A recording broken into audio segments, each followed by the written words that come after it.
Kita akan memulai pembacaan kita dari kitab Ulangan pasal yang ke-31 ayat yang ke-8.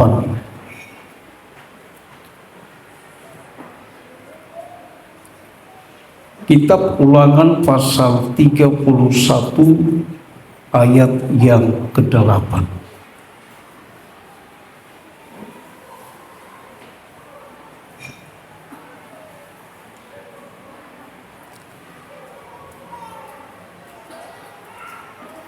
Kita akan baca bersama-sama ayat ini sekali lagi dari kitab Ulangan pasal 31 ayat yang ke-8. 2, 3, ya. Sebab Tuhan, Dia sendiri akan berjalan di depanmu, Dia sendiri akan menyertai engkau, Dia tidak akan membiarkan engkau dan tidak akan meninggalkan engkau. Janganlah takut dan janganlah patah hati.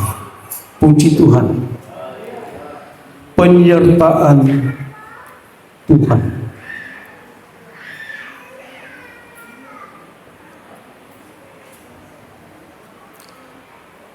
Rahasia keberhasilan dari tokoh-tokoh iman di dalam seluruh Alkitab, baik dalam Perjanjian Lama dan Perjanjian Baru, adalah di mana mereka selalu disertai oleh Tuhan. Sekali lagi, ini menjadi sangat penting Bapak Ibu sekalian untuk kita belajar bagaimana kita menjadi orang yang diberkati Tuhan, bagaimana kita menjadi orang yang sukses, bagaimana kita menjadi orang yang berhasil. Maka menjadi satu rahasia untuk mencapai keberhasilan hidup adalah di mana kita disertai oleh Tuhan. Haleluya. Apa itu penyertaan Tuhan? Kalau coba kita kembali dalam Ulangan pasal yang ke-31 ayat yang ke-8, maka kita melihat dua hal penting tentang penyertaan Tuhan, agar kita sekalian dapat memahami apa arti dari penyertaan Tuhan. Sebab Tuhan, Dia sendiri akan berjalan di depanmu, Dia sendiri akan menyertai engkau. Katakan amin. Apa yang dimaksudkan dengan Dia sendiri akan menyertai engkau? Yang pertama, Dia tidak akan membiarkan engkau. Kata Dia tidak akan membiarkan engkau, itu berarti bahwa saya dan saudara ada dalam pemeliharaan Tuhan, bahwa Dia tidak akan membiarkan. Ketika saudara haus, maka Dia akan memberikan saudara minum. Ketika saudara lapar, maka Dia akan memberikan saudara makan. Ketika saudara tidak berpakaian, maka Tuhan akan memberikan engkau pakaian. Itulah kata tidak membiarkan. Lalu yang kedua, dan tidak akan meninggalkan engkau. Kata tidak akan meninggalkan engkau ini berbicara tentang perlindungan Tuhan. Dalam situasi apapun, sesulit apapun masalah yang saya dan saudara hadapi, percaya bahwa Tuhan tidak akan pernah meninggalkan saya dan saudara. Haleluya. Sehingga setiap masalah dan persoalan hidup yang datang di dalam kehidupan kita itu tidak akan pernah mencelakakan, itu tidak akan pernah membuat kita jatuh. Karena kenapa? Perlindungan Tuhan itu akan terus terjadi dalam hidup saya dan saudara. Oleh sebab itu janganlah takut dan janganlah patah hati. Katakan amin. Ada kalanya kita menghadapi meja kosong.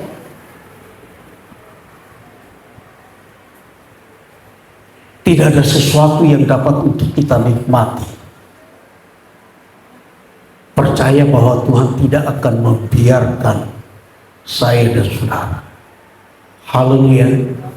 Ada kalanya kita diperhadapkan dengan masa-masa yang sulit, masa-masa yang sukar. Kita diperhadapkan dengan peperangan demi peperangan hidup. Percaya bahwa kau tidak akan pernah jatuh. Kenapa? Karena Tuhan tidak akan pernah meninggalkan saya dan saudara. Haleluya. Itulah arti dari penyertaan Tuhan. Tadi arti penyertaan Tuhan itu Bapak Ibu Saudara sekalian, di mana Allah memelihara hidup saya dan saudara, dan di mana Allah menjamin sebuah perlindungan di dalam diri kita. Sehingga firman Allah berkata kita tidak perlu takut, kita tidak perlu tawar hati.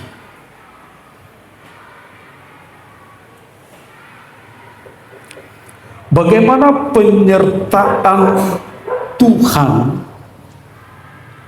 itu dinyatakan. Dan ketika Tuhan memelihara hidup saya, ketika Tuhan melindungi hidup saya, bagaimana itu bisa terjadi Bapak Ibu Saudara sekalian? Yang pertama coba kita lihat di dalam Daniel pasal 6 ayat yang ke-22.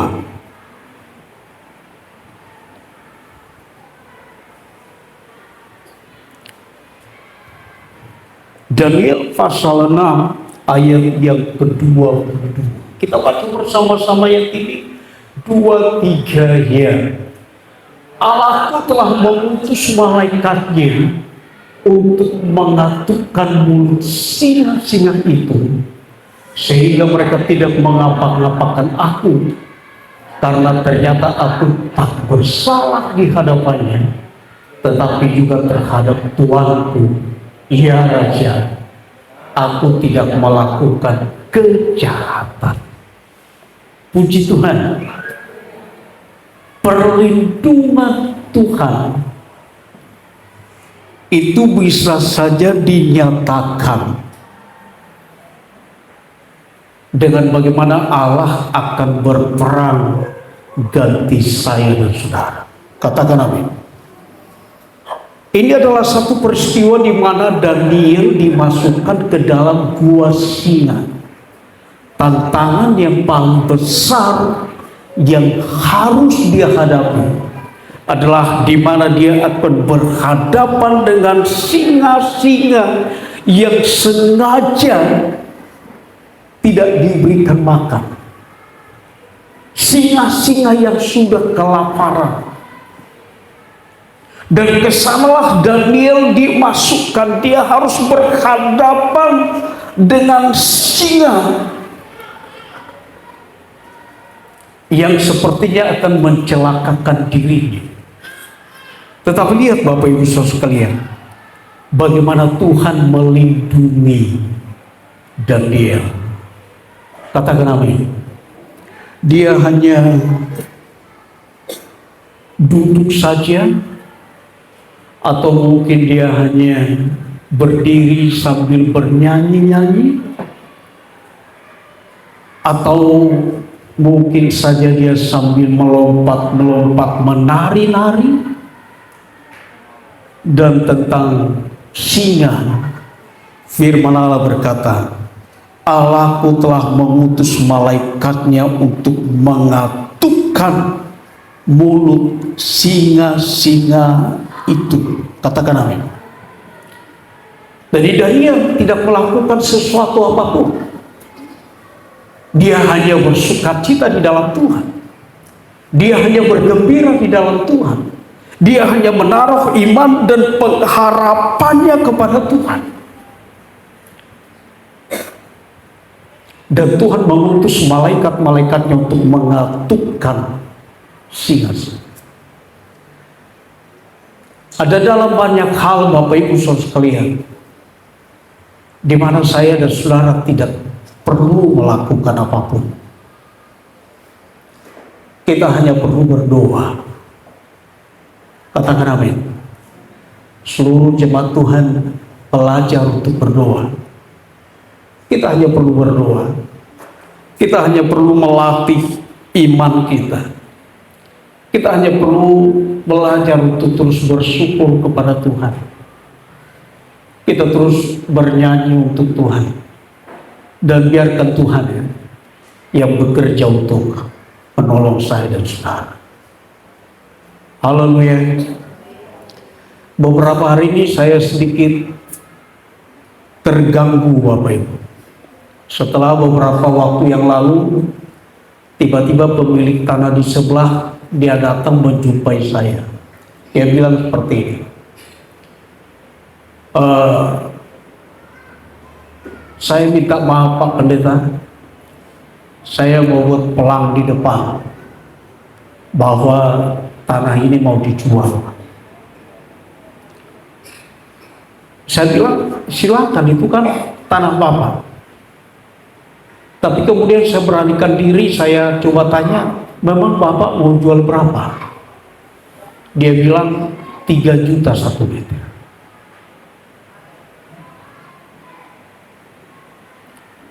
Sepertinya pemiliknya tahu kalau kita butuh. Karena itu melampaui batas dari harga tanah yang ada di daerah ini.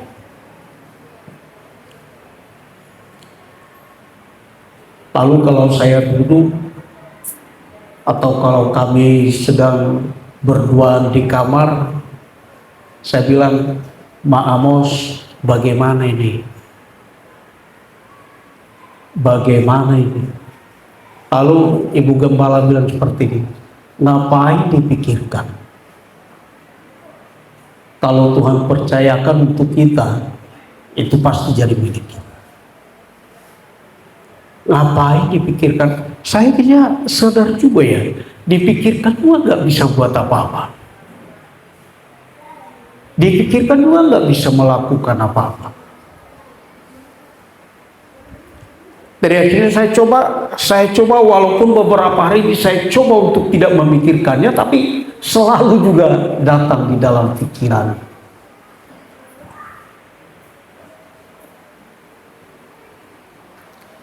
Dan kebenaran firman Tuhan tentang peristiwa bagaimana Daniel ditolong oleh Tuhan, itu menjadi satu dasar kekuatan bagi saya untuk terus berserah sepenuhnya kepada Tuhan. Haleluya.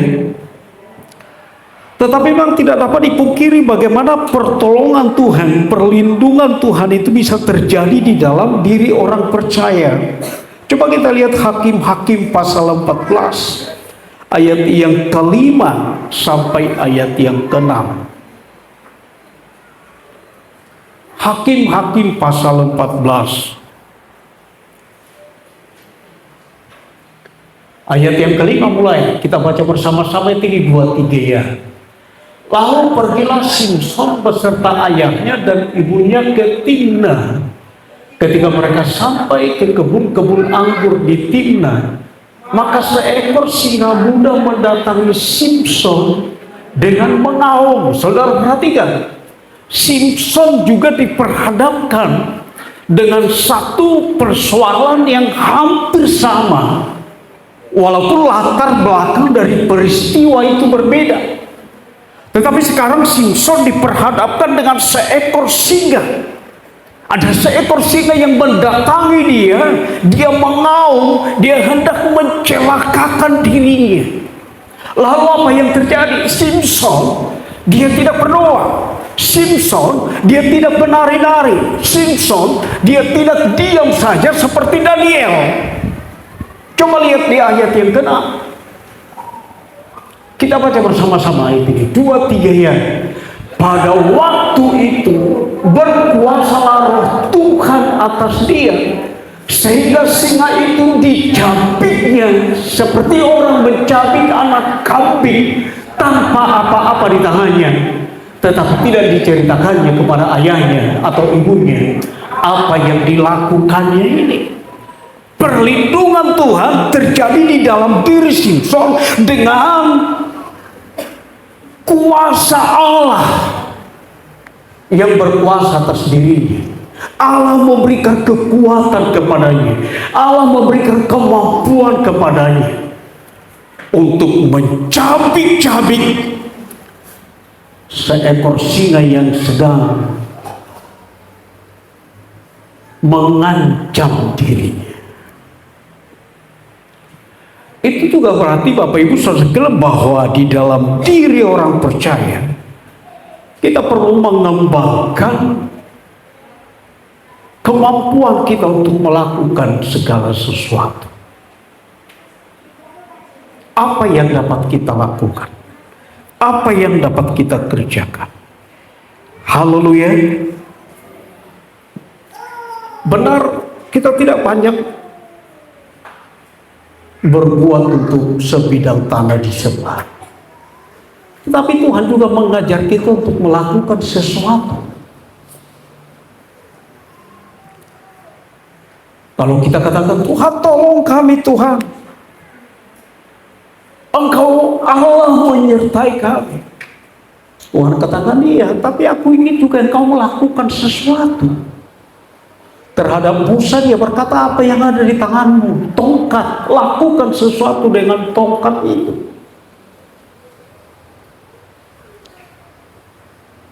Dan di sana kita akan melihat bagaimana pertolongan Tuhan terjadi dalam kehidupan kita semua. Haleluya. Apa yang dialami oleh Daniel itu merupakan mujizat Allah. Katakan amin. Tetapi apa yang dilakukan oleh Simson itu juga berbicara tentang mujizat Allah. Sebab adalah hal yang mustahil seorang yang bernama Simson dapat mencabik-cabik seekor singa kalau bukan karena kekuatan yang datang dari Tuhan di dalam diri.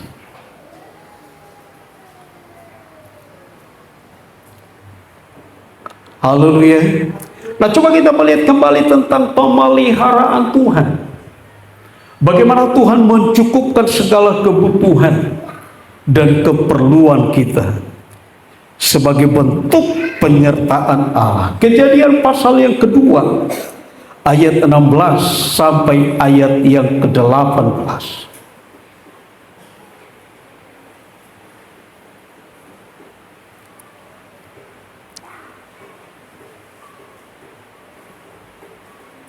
Kejadian pasal yang kedua ayat 16 sampai ayat yang ke-18. Kita baca bersama-sama ayat ini 2-3 ya. Lalu Tuhan Allah memberi perintah ini kepada manusia. Semua pohon dalam taman ini boleh kau makan buahnya dengan bebas. Tetapi pohon pengetahuan tentang yang baik dan yang jahat itu, janganlah kau makan buahnya. Sebab pada hari engkau memakannya, pastilah engkau mati. Ayat 18. Tuhan Allah berfirman, tidak baik kalau manusia itu seorang diri saja. Aku akan menjadikan penolong baginya yang sepadan dengan dia. Katakan amin. Baik Adam, dia tidak melakukan apapun untuk mendapatkan setiap apa yang dia perlukan. Sekali lagi, dia tidak berpikir bagaimana dia harus memiliki buah pohon anggur. Dia tidak pernah berpikir bagaimana dia harus mendapatkan sebuah taman yang disebut dengan Taman Eden. Siapa yang memikirkannya?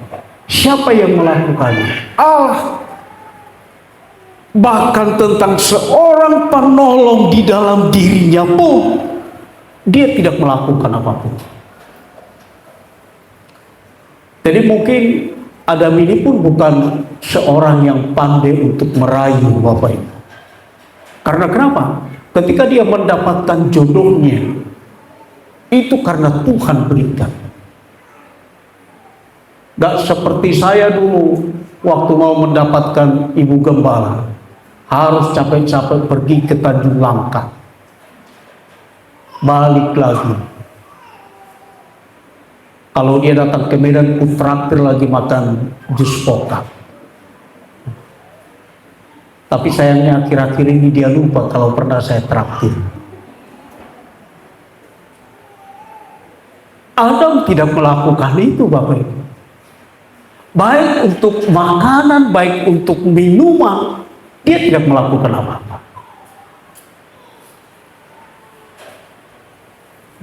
Haleluya. Dia tidak melakukan apa-apa. Beberapa waktu yang lalu, beberapa hari yang lalu, ada teman telepon saya dari Sibolangit. Ada seorang pendeta. Setelah dia cerita-cerita, lalu dia tanya saya seperti ini, apa kira-kira bisa ku kerjakan di situ biar datang aku? Loh, kenapa rupanya? Pelayanan belum mencukupi. Kami ada ladang, tapi hasilnya tidak maksimal. Saya tidak tahu apakah karena dia tahu ada bertukang di sini. Lalu dia telepon saya. Lalu saya bilang, waduh, bagaimana? Akhirnya saya panggil ibu gembala. Kau berilah beras 10 kilo, biar kita ke sana. Nanti salamkan berkat entah 100.000. Lalu ibu gembala bilang seperti ini, beras kita pun sudah nggak ada. Beras kita pun sudah nggak ada, katanya. Dan kalau ibu gembala sudah mulai seperti itu, dia makin panjang itu. Yang bapak pikirnya cukup, dibagi-bagi itu semua. Malamnya Bapak Ibu saudara sekalian, ada dari antara saudara bawa beras 30 kilo ke pastor. Kita nggak buat apa-apa. Dibawa gula, dibawa minyak makan, dibawa ini, bawa itu. Hampir sama seperti Adam, gak buat apa-apa. Ketika ibu gembala ngoceh seperti itu, saya hanya tersenyum. Sebab saya sedang berpikir bagaimana memberkati orang lain. Rupanya di pastor itu sudah gak ada apa-apa. Dan malam harinya ada berkat yang tidak pernah terpikir oleh kita. Kita nggak buat apa, kita tidak melakukan apa-apa. Bahkan kita tidak terpikir kalau akan ada mujizat malam hari.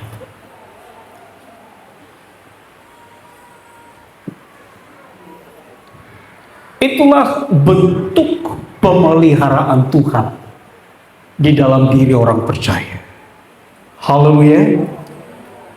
Tetapi coba kita melihat dalam Kejadian pasal yang ke-26.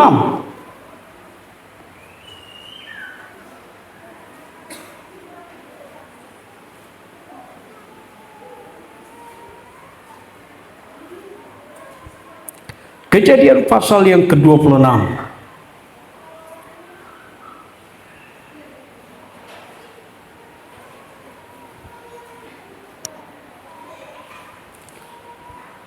Ini adalah satu peristiwa di mana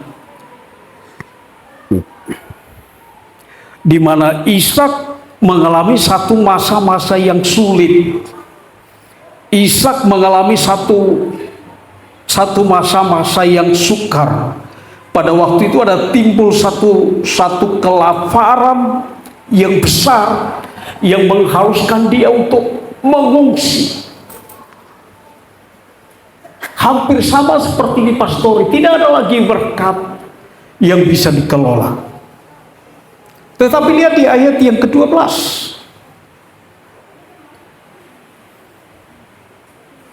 Kita baca bersama-sama hingga ayat yang ke-13.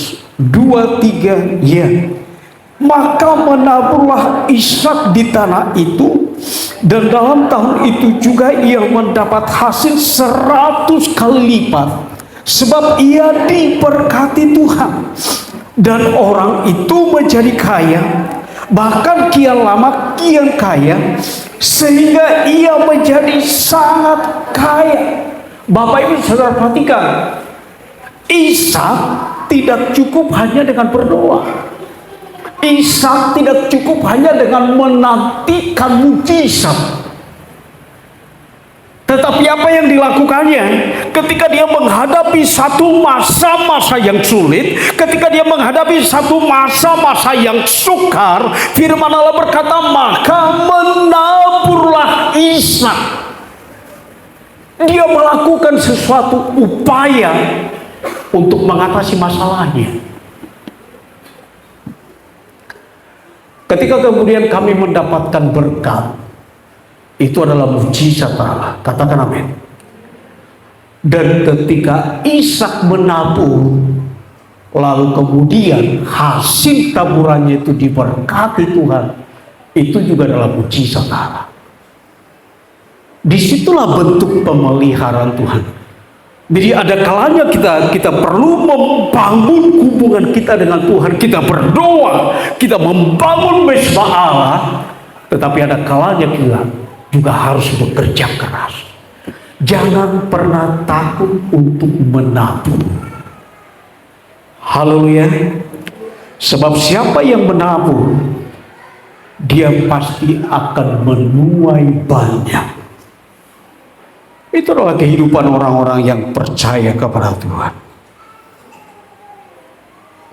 Katakan amin. Nah, coba kita melihat ada satu kehidupan yang luar biasa dalam Kejadian pasal 39. Sekarang kita akan berbicara bagaimana penyertaan Allah itu terus terjadi di dalam diri kita. Sebab bisa saja Simson disertai Allah, tetapi kemudian dia ditinggalkan oleh Tuhan. Amin, saudaraku. Raja Daud juga adalah orang yang disertai oleh Allah, tetapi kemudian Allah meninggalkannya. Bisa saja kita disertai Tuhan, tetapi di kemudian hari Allah tidak berpihak kepada kita. Nah, karena itu kita akan melihat bagaimana agar penyertaan Allah itu selalu dapat kita alami, selalu terjadi di dalam hidup kita. Kejadian pasal 39 ayat yang kedua.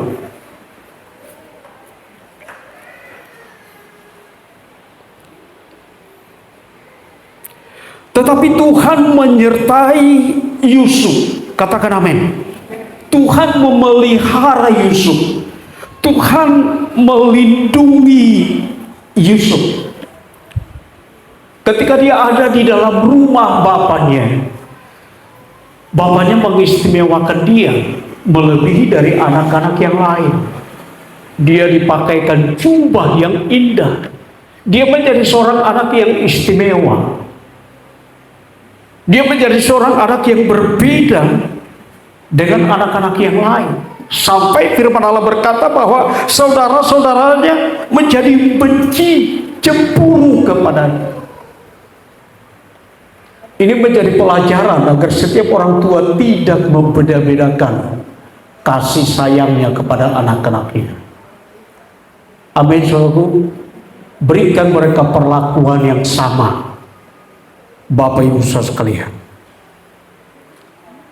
Nah, ketika ada di dalam rumah bapaknya, Yusuf adalah seorang yang disertai Tuhan. Ketika dia ada di dalam sumur yang dalam, dia juga disertai Tuhan. Dia dipelihara oleh Tuhan. Saudara-saudaranya berpikir kalau Yusuf ini harus dibunuh, tetapi Allah selalu punya akal untuk menyelamatkan dia. Haleluya. Nah, ketika dia ada di rumah Potifar sebagai pembantu, dia juga disertai oleh Tuhan. Dan itu adalah rahasia kenapa Yusuf menjadi seorang yang berhasil. Katakan amin. Tetapi Tuhan menyertai Yusuf sehingga ia menjadi seorang yang selalu berhasil dalam pekerjaannya. Yusuf menjadi seorang yang selalu berhasil dalam pekerjaannya. Katakan amin. Di rumah bapaknya, dia membantu saudara-saudaranya untuk menggembalakan kambing domba. Dan dia berhasil. Haleluya. Di rumah Potifar,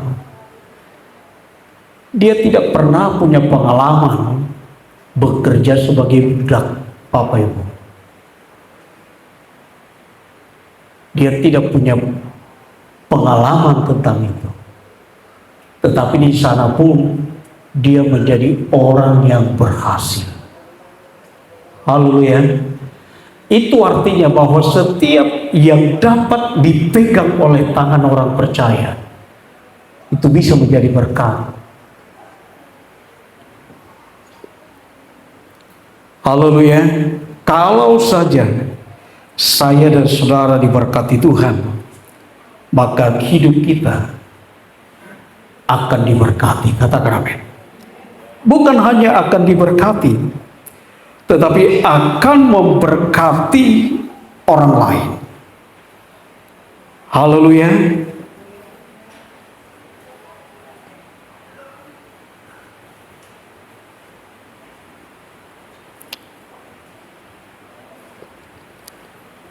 Coba kita lihat di ayat yang ke-8, apa yang membuat Yusuf selalu disertai oleh Tuhan.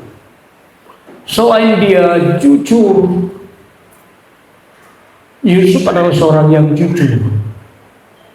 Yusuf adalah seorang yang dapat dipercaya.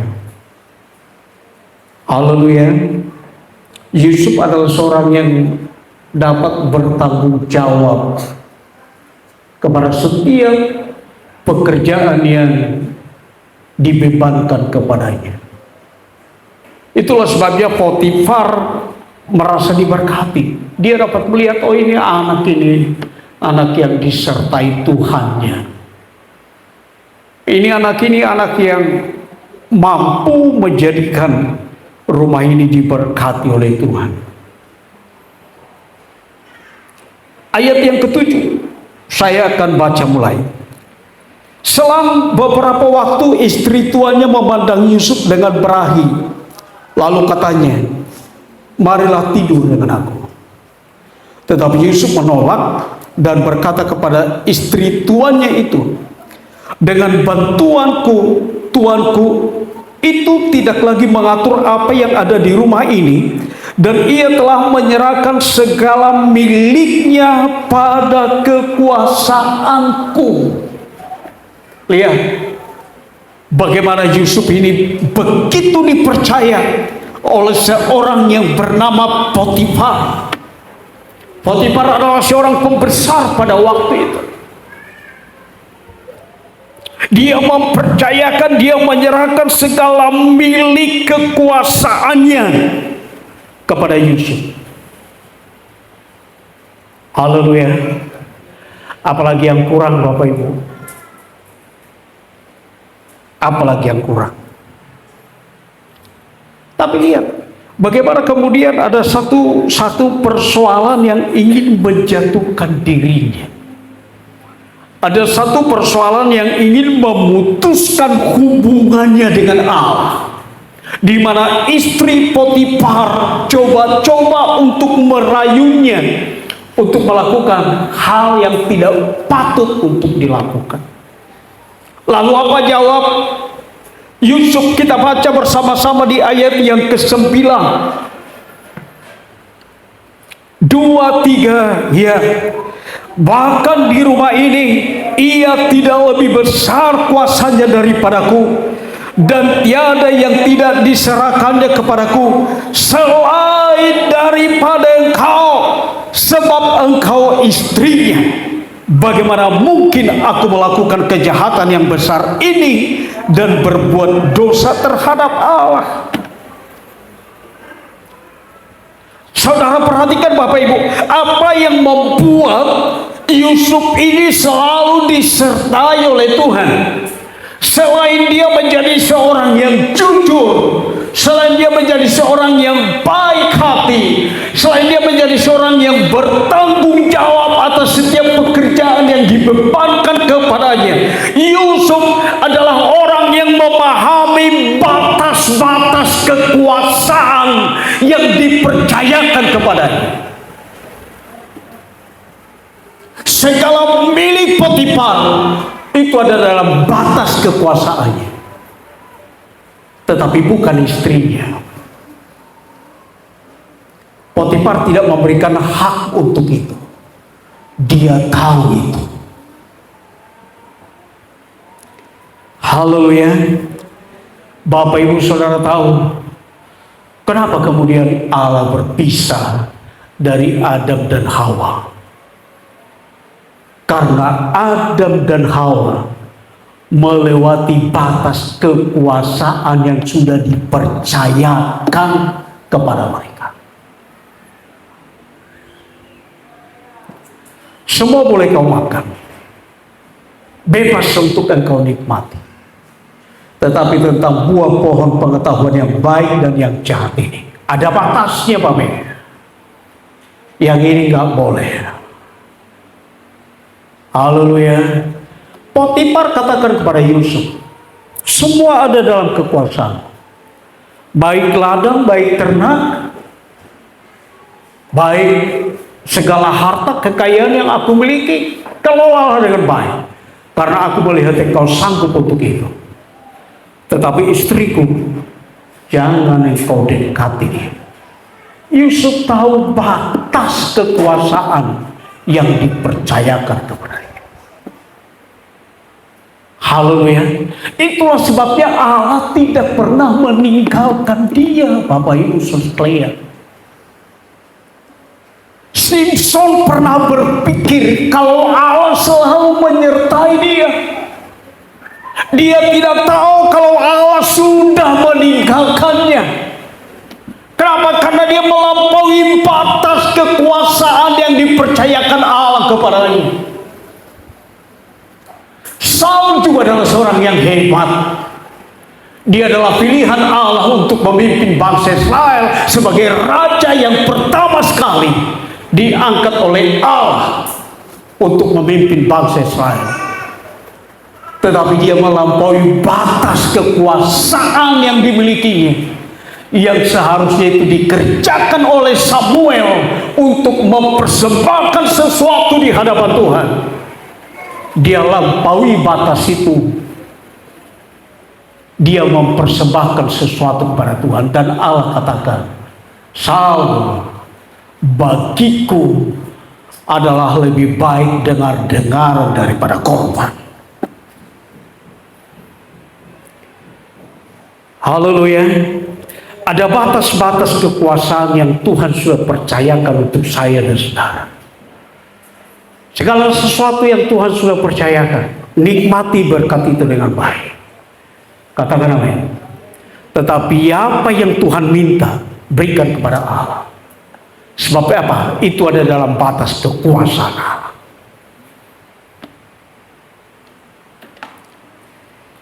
Haleluya. Sehingga Yusuf, kalau saudara perhatikan, di akhir peristiwa ini, dia dimasukkan ke dalam penjara. Kenapa? Dia tidak mau ikuti kehendak istri Potifar